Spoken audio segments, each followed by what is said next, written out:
Vikki Petersen here.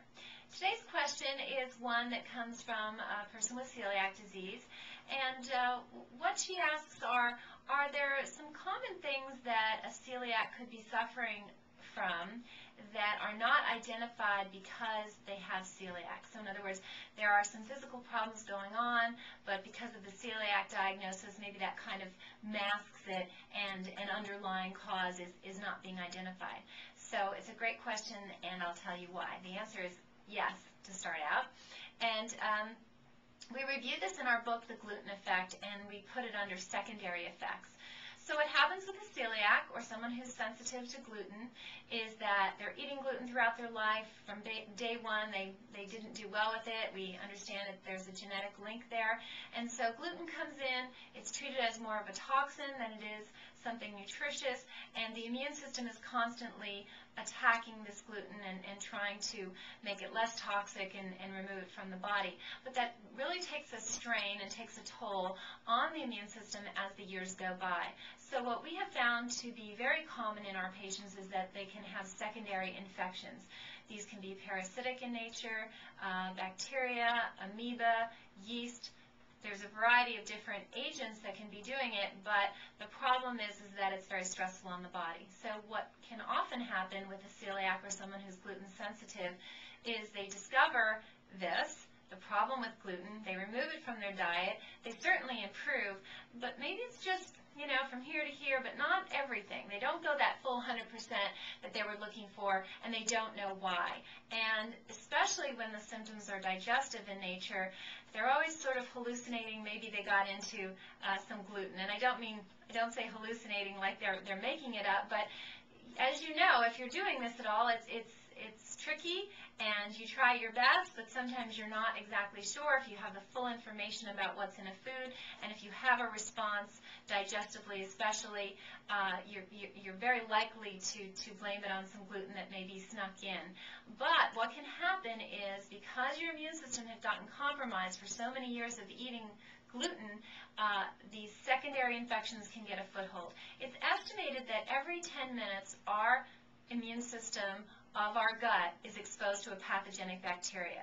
And if the immune system is strong and functioning normally, it's very able to deal with that organism, regardless of the nature of it.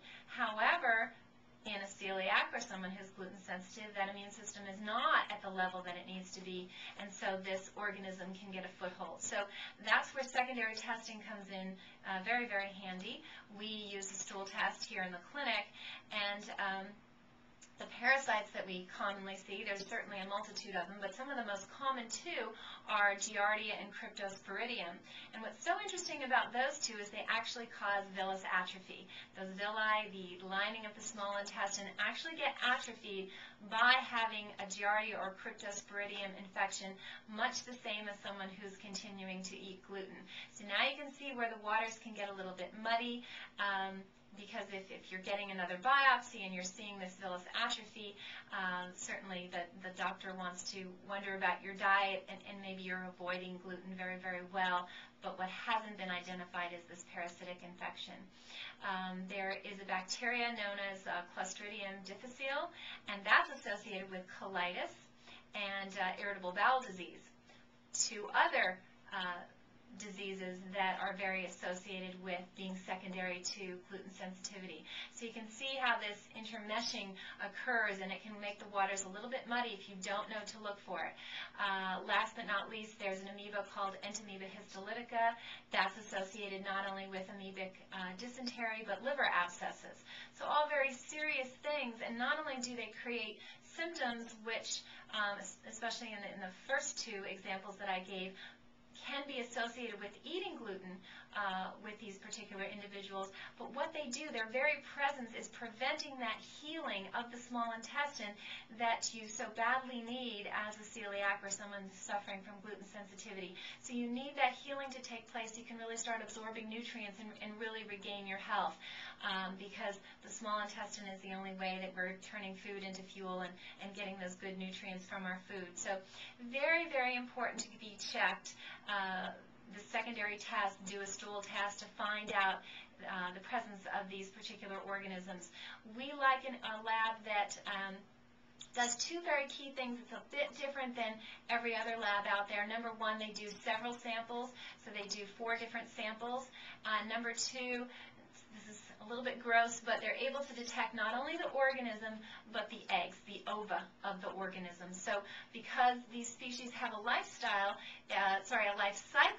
if you get them on a day when there's no sort of live adults, you don't want to miss the fact that that infection is there. So one thing I really like about the lab that we use is that they're able to detect both the ova as well as the live adults. And that's very, very important, because if you're going to the trouble of doing the test, you want to make sure that you really find out if something's there. So I hope this helps, and until next time, I wish you good health.